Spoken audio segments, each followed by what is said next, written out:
Start. Before the Joint Select Committee, as also in the Lok Sabha, very strong arguments were advanced and it was said that something more should be done than what had been proposed at present in the case of linguistic minorities. This they wanted done by the insertion of a particular provision in the Constitution. It would be clear to honorable members when the Constitution Ninth Amendment Bill is taken into consideration.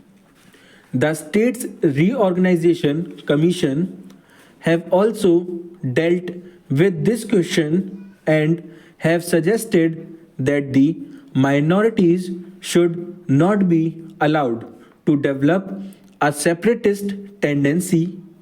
They should not ask for a state within a state or something else incompatible with their citizenship of that particular state. Still, it is essential, especially where there are linguistic minorities, that some proper safeguards should be evolved. For that purpose, certain provisions have to be included in the Constitution. Now, some members of the Joint Select Committee, in particular, were not happy.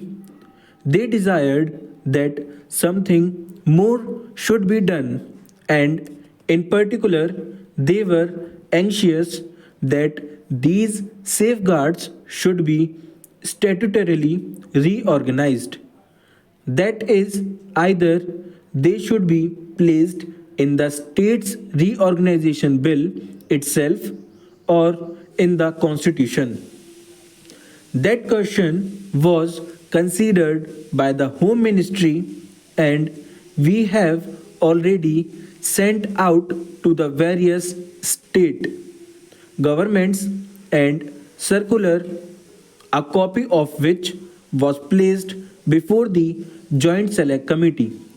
This circular has been published along with the report of the Joint Select Committee. Safeguards have been suggested of the Joint Select Committee, in that honorable members will find that certain safeguards have been suggested regarding middle or high schools, regarding concessions in respect of administrative matters, etc. It was suggested that the governor ought to have some powers of making enquiries into these matters. The governor also will be making inquiries in the light of the amendment that has been proposed in the Constitution Ninth Amendment Bill. It was further contended that it would not be sufficient unless we have got statutory safeguards. So far as the statutory safeguards are concerned, it was considered that it would not be advisable in the interests of the linguistic minorities themselves to have these safeguards. What is the most important is that though certain to develop a sense of oneness and harmony with the rest of the population, and the rest of the population also should not believe that these people have got separatist tendencies. If certain statutory safeguards were introduced, it was felt that they should lead rather to the worsening of the good relations between the linguistic minorities and others than to any improvement.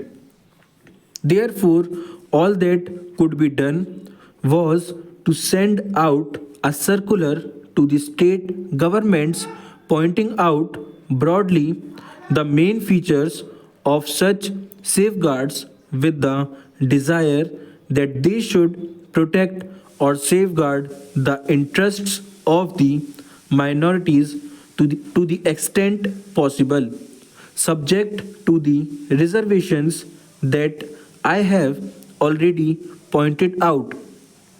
It was also suggested that just as we have in the case of the scheduled castes and the tribes, a commissioner appointed by the government who goes to the various states, find out the position, and then makes a recommendation or a report which is considered by the government of India, the state governments, and other. There ought to be a separate officer for the purpose of finding out the position so far as the linguistic minorities are concerned. Full stop.